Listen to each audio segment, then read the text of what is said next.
দূর দূর, হঠাৎ করে কেন যে এত চুল ঝরছে বুঝতেই পারছি না। কতদিন হয়ে গেল চুল ওঠা আর থামছেই না। না, এমন হতে থাকলে তো মাথায় টাক পড়ে যাবে। না না না, আজ রাজবৈদ্যের কাছে পরামর্শ নিতে হবে। কি ব্যাপার মহারাজ, আজ আপনাকে এমন চিন্তিত দেখাচ্ছে কেন? জীবনে বড় দুঃখ গোপাল, মন মেজাজ একদম ভালো নেই। সে কি কি হয়েছে মহারাজ? গোপাল থাকতে দুঃখ কিসের? আর বলো না, মাথার চুলগুলো আজকাল ঝড়ে পড়া পাতার মতো পটপট করে ঝরে যাচ্ছে। আমি তো জানি কেন এমন হচ্ছে, কিন্তু এখনই মুখ খুললে চলবে না। আর একটু বেশি বিপদ বাড়লে তখন মাঠে নামবো। তাই বলুন। এ তো খুব ছোট ব্যাপার, চুল ঝরলে টাক পড়বে, আর সেটা পড়া কত ভালো জানেন? কথায় আছে, যত বড় টাক তত বেশি টাকা। তুমি চুপ করো তো বাপু। যদি টাক থাকলেই টাকা হতো, তাহলে তোমার টাকা কোথায়? যেটা বোঝো না সেটা নিয়ে কথা বলো না। তাই না তাই, মহারাজের ঝরছে চুল, চিন্তার ভাঁজ মাথায়। গোপাল যতই চেষ্টা করুক, চিড়ে ভিজবে না কথায়। তোমরা সকলে থামো তো দেখি। ও রাজবৈদ্য, তুমি এর কিছু উপায় বলো। আগে মহারাজ, অনেক সময় দেহে ওই লৌহের পরিমাণ কমে গেলে এমন চুল ঝরে। আপনি বরং পালং শাক, ওই কিশমিশ, কলা ও আরো কিছু ফল আমি বলে দিচ্ছি, সেগুলো বেশি করে খান। আচ্ছা আচ্ছা আচ্ছা, তবে তাই করে দেখি।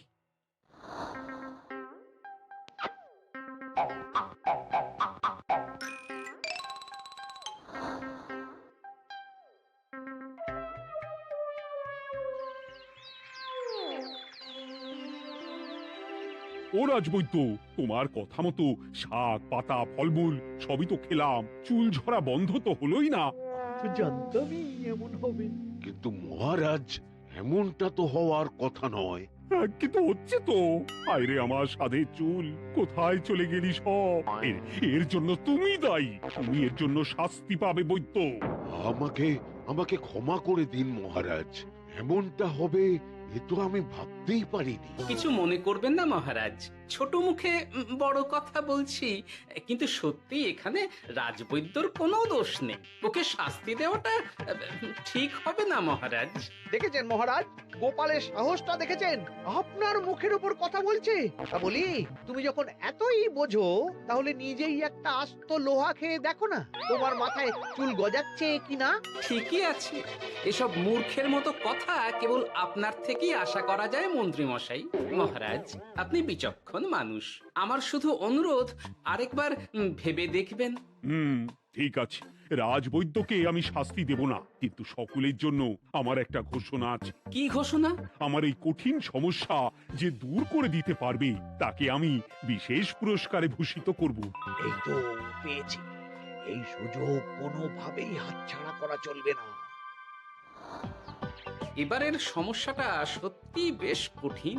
কি করলে যে মহারাজের চুল পড়া বন্ধ হবে সেই উপায় মাথাতেই আসছে না। হঠাৎ করে কেন যে এমন হলো কে জানে।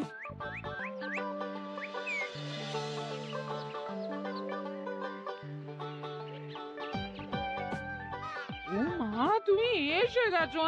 একটু বসো, আমি তেলটা মেখেই হাত ধুয়ে খাবারটা বাড়ছি। হ্যাঁ, সে ঠিক আছে, কিন্তু তুমি কিসের তেল মাখছো এটা? কি আবার মাথার চুলের তেল? এখানেও চুল, ওদিকে মহারাজেরও চুল ঝরে পড়া নিয়ে আমরা সবাই হিমশিম খাচ্ছি গিন্নি। আরে, মহারাজের অত সুন্দর কালো চুলগুলো ঝরে যাচ্ছে, এ তো ভারী দুঃখের কথা। সে আর বলতে, ওই জন্যই তো আমি বাবা মাথায় এই জড়িবুটি তেল মাখি। এতে চুলের গোড়া শক্ত করে, চুলকে ভালো রাখে, নতুন চুল গজায় সব। হ্যাঁ। কি কি বললে? নতুন চুলও গজায়? সত্যি? হ্যাঁ। বাহ, তাহলে আর চিন্তা কি। আমাকে এই তেলটা একটু দিতে পারবে গিন্নি? মহারাজকে দিয়ে আসি। উনি বলেছেন যে ওনার সমস্যা দূর করতে পারবে তাকে উনি পুরস্কার দেবেন। ওমা, এই তাই নাকি? এ তো দারুণ ব্যাপার গো। নাও নাও নাও, তেলখানা নিয়ে মহারাজকে কাল দিয়ে এসো তাহলে। আর জানিয়ে দিও, দিনে 2 বার কিন্তু তেল মাখতেই হবে। হ্যাঁ, আচ্ছা ঠিক আছে।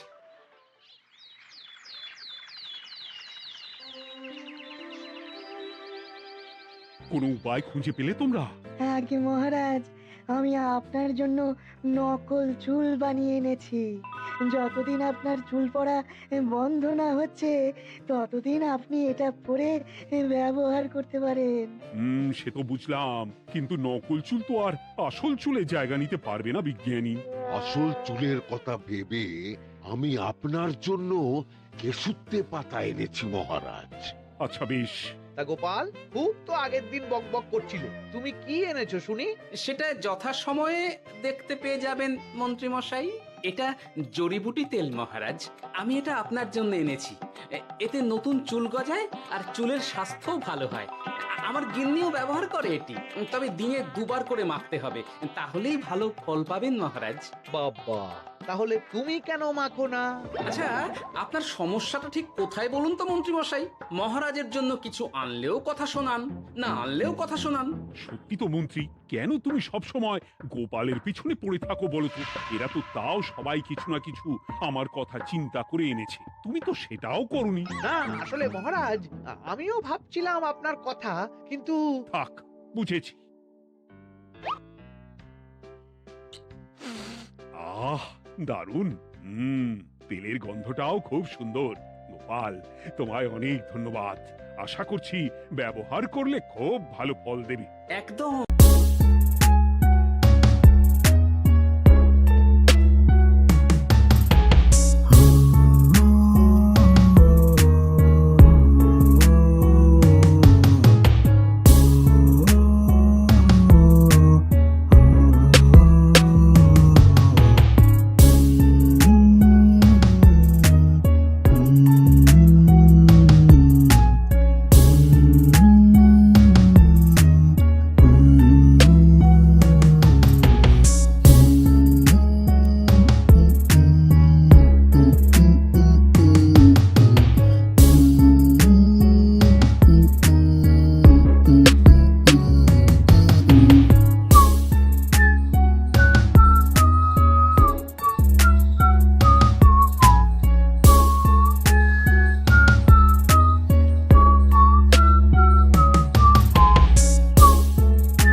দেবেই মহারাজ।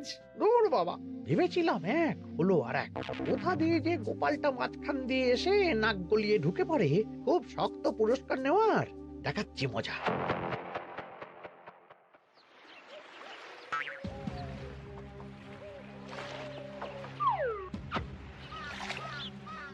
এবারে গোপালের তেল দিয়েই সব কিছু তোলপাড় করব।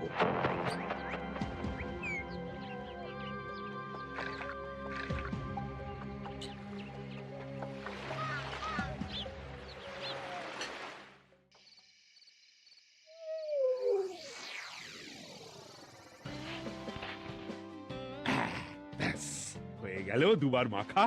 গোপাল বলেছিল এতেই ভালো ফল পাবো, কিন্তু এখন মাখার পর মাথাটা কেমন জ্বালা জ্বালা করছে মনে হচ্ছে।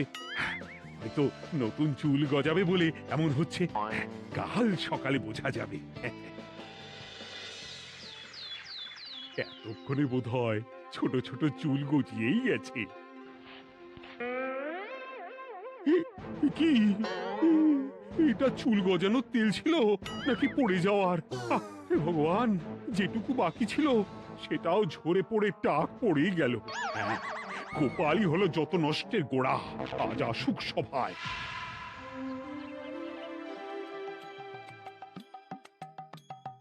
এই যে এখন এলেন উনি। ও কি মহারাজ, আপনি এমন কাপড় মাথায় জড়িয়ে বসে আছেন কেন? তুমি আর এমন প্রশ্ন জিজ্ঞাসা করো না গোপাল, তোমার দয়াতেই মহারাজের এমন অবস্থা। মানেটা আমি তোমায় দেখাচ্ছি, দাঁড়াও। এই যে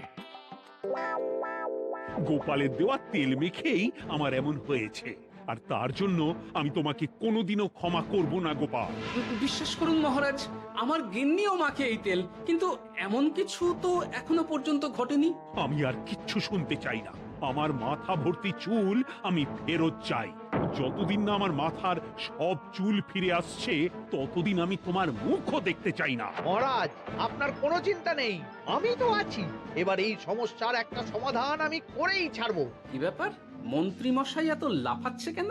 এসবের পেছনে আবার ওনার হাত নেই তো? না, ব্যাপারটা পরে দেখতে হচ্ছে।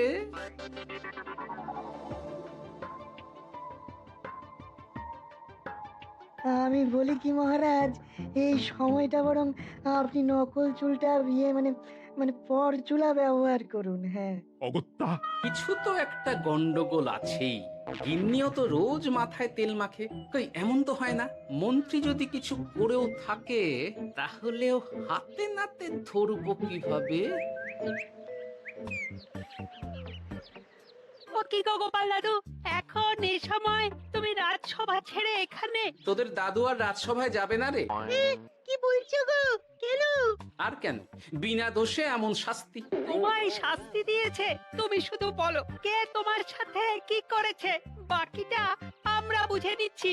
আচ্ছা, বলছি কৃষ্ণনগরের মন্ত্রী মশাইয়ের বাড়িটা কোন দিকে একটু বলতে পারবেন? কৃষ্ণনগরে নতুন নাকি? আগে তো আপনাকে কখনো দেখেছি বলে মনে পড়ছে না। হ্যাঁ, আমি এখানে থাকি না, আমি এখানে আমার কাজে এসেছি। তাই মন্ত্রী মশাইয়ের বাড়ির ঠিকানাটা যদি একটু বলে দেন। নিশ্চয়ই, এ পথ দিয়ে সোজা চলে যান, তারপর কিছুটা ডান দিকে গেলেই পেয়ে যাবেন। আচ্ছা, অনেক ধন্যবাদ। ভিন গাঁয়ের লোক মন্ত্রী মশাইয়ের বাড়িতে, ব্যাপারটা বেশ সন্দেহজনক লাগছে। এই এই গুলটে ন্যাপলা, তোরা তোরা দুজন একটু আড়াল থেকে দেখতো লোকটা মন্ত্রী মশাইয়ের বাড়িতে ঠিক কি জন্য এসেছে, তারপর আমায় খবর দিস। ঠিক আছে গোপাল দাদু। তোমার আবার এখানে আসার কি দরকার ছিল? আমি তো বলেছি যে আমি ঠিক গিয়ে তোমার পাওনা গন্ডা মিটিয়ে দেবো। মিটিয়ে দেবে? কতদিন হয়ে গেছে জানেন? দেখো, হয় আমার কীটনাশক আর সার সব ফিরিয়ে দিন, নয়তো আমার জিনিসের দাম মিটিয়ে দিন। কীটনাশক, সার আর কি করে ফেরত দেবো বলো? ও তো সব পুকুরের জলে মিশে গেছে। ও সব আমি জানি না, আমার পাওনা গন্ডা মিটিয়ে দিন, ব্যাস। চল চল, এখনই তাহলে গোপাল দাদুকে গিয়ে সব জানাই। চল চল। দাদু, ও গোপাল দাদু। তোরা এসে গেছিস? আয় আয় আয় আয় আয়। মন্ত্রী মশাইয়ের মুখ থেকে অনেক খবর পেলাম। তাই নাকি? কি শুনি? মন্ত্রী মশাই ওই লোকটার কাছ থেকে অনেক কীটনাশক সার নিয়েছে, কিন্তু এখনো জিনিসের দাম মেটায়নি। হ্যাঁ, ওই জন্যই তো মন্ত্রী মশাইয়ের উপর লোকটা খুব রেগেছিল, হুমকিও দিয়েছে 1 সপ্তাহের মধ্যে জিনিসের দাম সব মিটিয়ে দিতে হবে। তাই নাকি? কিন্তু কীটনাশক সার নিয়ে মন্ত্রী মশাই কি করবে? সেটা তো বলতে পারবো না দাদু। তবে হ্যাঁ, মন্ত্রী মশাই ওই লোকটাকে বলছিল যে ওই সব কীটনাশক সার পুকুরের জলে মিশে গেছে। কি বললি? পুকুরের জলে? আচ্ছা, এবার দুয়ে দুয়ে 4 করা গেল। অনেক ধন্যবাদ রে তোদের। বল বল, তোরা কি খাবি? কিচ্ছু লাগবে না গোপাল দাদু, তবে ভোলা বয়ের আর মিষ্টি খাওয়ালে। আচ্ছা আচ্ছা, কি করে যে মহারাজকে আসল ব্যাপারটা বোঝাই, কিছু তো একটা উপায় বের করতেই হবে। তা বলি বাবা, রাজসভায় যেতে হবে না বলে কি সারাদিন এইভাবেই শয়নে শয়নে দিন কাটাবেন বাবা? হ্যাঁ, আহ, উপায় পেয়ে গেছি। বুঝলে গিন্নি, আমাকে একটা জায়গায় যেতে হবে বুঝলে, তারপর ওখানে যদি কাজ হয় তাহলে আগামীকাল রাজসভায় আমি যাব। কিন্তু তুমি যে বলেছিলে তোমার এখন ছুটি। হ্যাঁ, কি আর করি বলো, গুরুত্বপূর্ণ একটা কাজ, তাই যেতেই হবে। আচ্ছা যাও। ওই গো বিজ্ঞানী, আরে গোপাল যে, বলো। এই যে বিজ্ঞানী, একটা বিশেষ দরকারে তোমার কাছে এলাম বুঝলে। হ্যাঁ, বলোই না। আচ্ছা, এই দূষিত জলকে কিভাবে আবার পরিশুদ্ধ করে বলতে পারবে? কেন পারবো না? জলের মধ্যে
জলের মধ্যে একটু চুন আর ফটকিরি দিয়ে দিলেই জল আবার দূষণ মুক্ত হয়ে যাবে।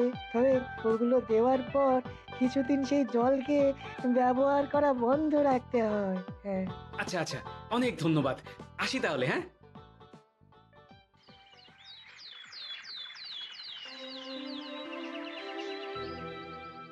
ছায়া পড়েছে, ছায়া পড়েছে, আমি বেশ বুঝতে পারছি তার ছায়া পড়েছে এখানে। কার ছায়া পড়েছে? আজকাল তোর মাথা থেকে অনেক চুল ঝরে পড়ছে, তাই না? আগে হ্যাঁ সাধু বাবা, আপনি একদম ঠিক কথা বলেছেন। ও বাবা, এই আবার কোথা থেকে উদয় হলো? আরে আমি একা গিয়ে সেই স্নানের পুকুর পরিদর্শন করতে চাই। যথা আজ্ঞা বাবা।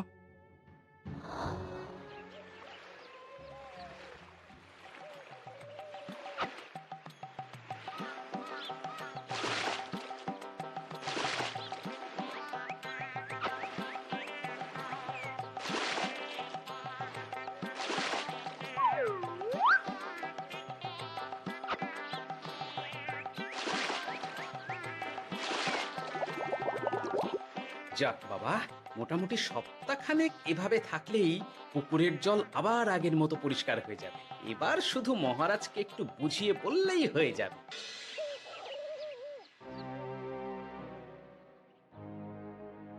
কি বুঝলেন সাধু বাবা? আমার অনুমানটাই ঠিক ছিল।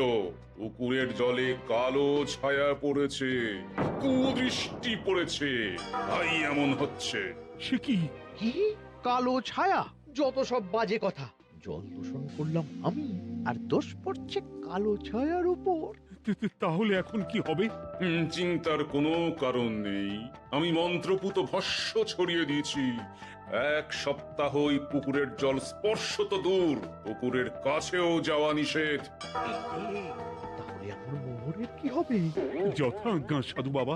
ও কি তাহলে মহারাজ এতদিন স্নান করবেন কোথায়? সে কথা কাউকে চিন্তা করতে হবে না। মহারাজের ওপরে কালো ছায়া পড়া জল পড়েছে, তাই আগে সেটা শোধন করতে হবে। আমাকে তাহলে কি করতে হবে সাধু বাবা? আমার শিষ্য গোপাল আমাকে আগেই এই বিষয়ে জানিয়েছিল। আমি তার হাত দিয়েই তোর স্নানের জল পাঠিয়ে দেব। তাই আগামী 1 সপ্তাহ সেই জল দিয়েই তোকে স্নান করতে হবে। কি গোপাল? দেখছো তো মন্ত্রী, গোপাল আমাকে কত ভালোবাসে। আমি ওকে কত কথা শোনালাম, কিন্তু না না না না, কাল থেকেই আমি আবার গোপালকে রাজসভায় ডেকে আনবো। আমি আসছি, আমার কাজ হয়ে গেছে। আর হ্যাঁ, তোর স্নানের পুকুরের চারিদিকে প্রহরীর বন্দোবস্ত কর। কাক পক্ষীও যেন ওখানে প্রবেশ করতে না পারে। আচ্ছা বাবা, আচ্ছা।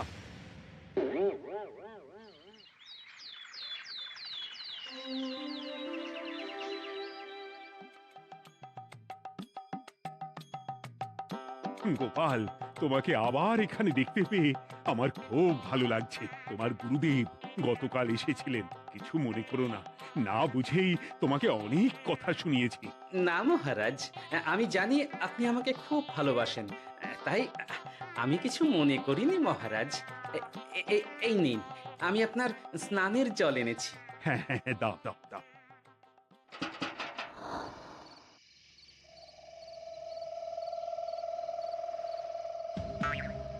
ও বাবা, পুকুরের কাছে যে গিয়ে দেখবো সে উপায় নেই। চারপাশে প্রহরীতে ভর্তি। তাহলে কি সত্যি সত্যি কালো ছায়া পড়েছে? ভালোই হলো, পাওনাদারকে বলে দেবো কীটনাশকটা জালি ছিল। হি হি।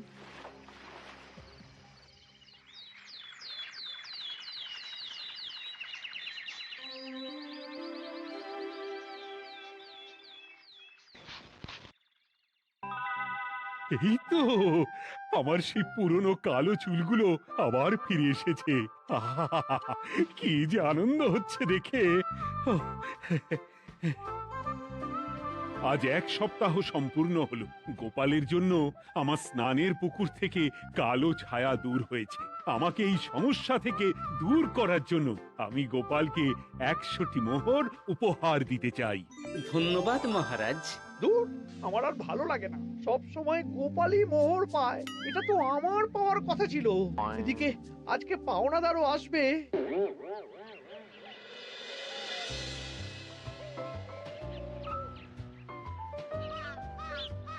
গোপাল দাদু, ওই লোকটা এসে গেছে। আচ্ছা, আসছি। এটা তো মন্ত্রীর বাড়ির দিকে রাস্তা। আমরা তাহলে ওদিকে কেন যাচ্ছি গোপাল? আপনার পুকুরের আসল রহস্যটা কি সেটা আপনি জানবেন না মহারাজ? মানে? নিজের চোখেই দেখুন, তাহলে বুঝতে পারবেন। আরেকটু সময় দাও আমায় ভাই। এমনিতেও তোমার কীটনাশক কোনো কাজের নয়। কি এখন এসব কথা? আর একদিনও সময় দিতে পারছি না। একটু বোঝো, একটু। সব আমি মহারাজের পুকুরের জলে মিশিয়ে দিয়েছি। মন্ত্রী, তুমি তাহলে সেই কালো ছায়া? মহারাজ, আপনার পর্দা ফাঁস হয়ে গেছে মন্ত্রী মশাই। তুমি তাহলে সবটা জানতে? একদম প্রথম থেকে। এই রে, খুব জোর ফেঁসেছি।